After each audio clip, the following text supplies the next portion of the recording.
Soccer here.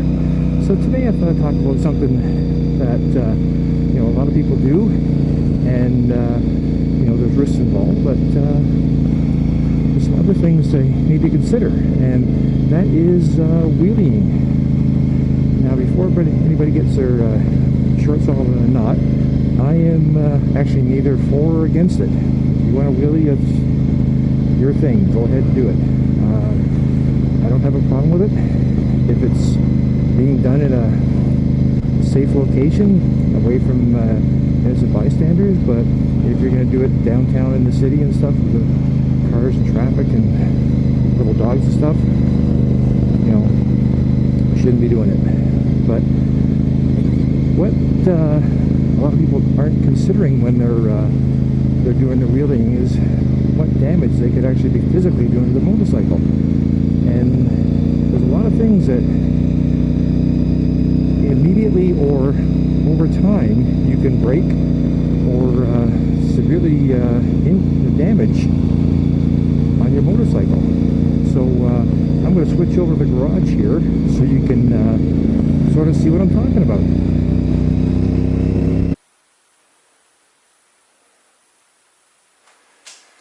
That you can have with your bike if you're doing too many wheelies. The obvious thing right here is your fork seals. If you're doing tons of wheelies, you have a good chance of blowing them out. Now, if you do one wheelie or 10 wheelies, it's probably not going to happen, but the more you do, it just puts more wear in the system, and eventually what will happen is your fork seals will start leaking. Not a big deal if you have a motorcycle with conventional forks, because it just becomes an annoyance. You have to know you have to get the seal changed. However, this particular bike has upside down forks. It means that those seals start leaking, all that oil in that fork tube comes out, which pours on your brakes, which pours on your wheel, which ends up also on your back wheel, which can really suck if you hit a corner.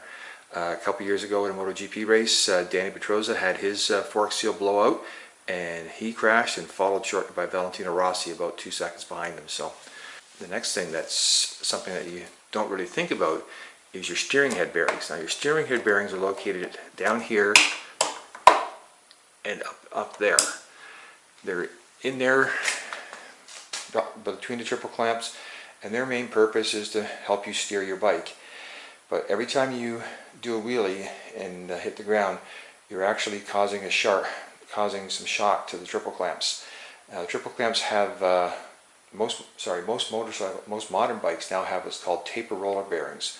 Imagine tiny little cans of Red Bull arranged in a circle on a ring, and what they do is they distribute the load from your front wheel through the steering through the bearings, which make it easier for you to steer your bike.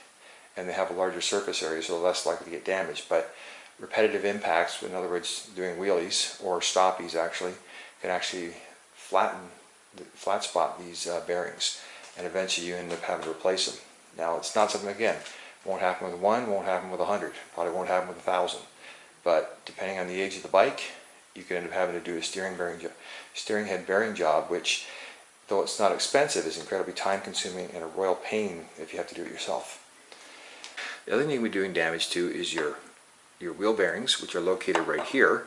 Again, not very easy to happen. It can happen over time, and it's another thing that just requires a little bit of work to replace wheel bearings.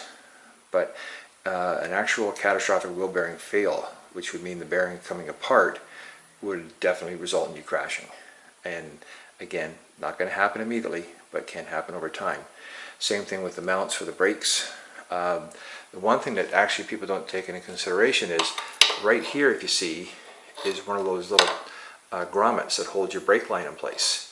Now, the reason that is there is because on sudden impacts, that brake line has a whip effect, and it actually could loosen your banjo bolt here, which is attached to your brake caliper. And if that happens, your brakes would actually lose all their fluid, and you'd have no brakes. It's not so much of a wheelie thing, but if the motorcycle was getting into what's called a tank slapper, where the wheel oscillates back and forth pretty quick, that's where that was first discovered. So it's just something that it can happen. Like, there's tons of things that can happen. You know, repetitive impacts, the bolts that hold your forks in place can actually break or loosen over time. Radiator mounts can break or loosen over time. Basically, anything that's bolted into place can actually fail over time. Now, the other thing that can happen, and just come over this side here, is your actual drive chain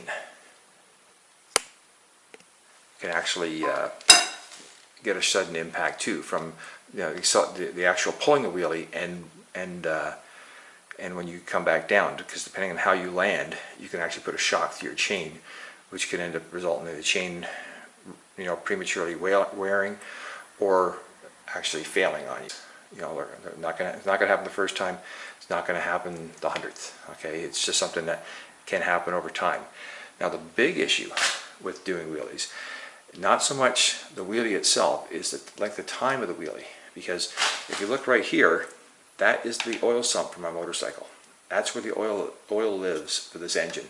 And down here is an oil pump which takes that oil and pumps it up to the top of the engine to lubricate it, to keep it from wearing or actually failing. Now, the oil pump generally is located in the middle of the sump. However, if you're doing a wheelie, the oil is now moving to the back. Now, some guys, if you watch them, they do almost vertical wheelies, which means the oil is back here, the oil pump is here. And if you understand what I'm talking about, in a while your engine's not going to get oil. Now, that can be catastrophic to your engine.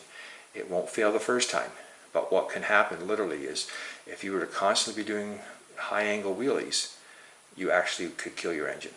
And that is one of the most things to consider. Like a little wheelie like this, and again, it won't happen with one wheelie, won't happen with 100. However, if you do like Baker XD or SD, where they do almost completely vertical, if they do almost completely vertical wheelies, you are looking at having excessive engine wear, and you can radically shorten the length of the life of your engine. So, anyways, that's a little bit of the details of what can go on. Now back to our regular schedule program.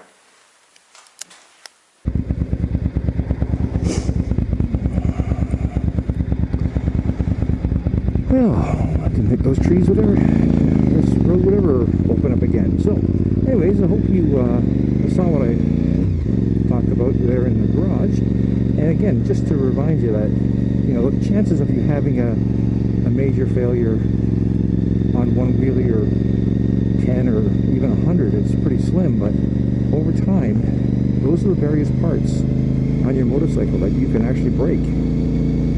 And it's just something to be aware of. So anyways, hope you enjoyed the little video, and ride safe. Gus Locker, signing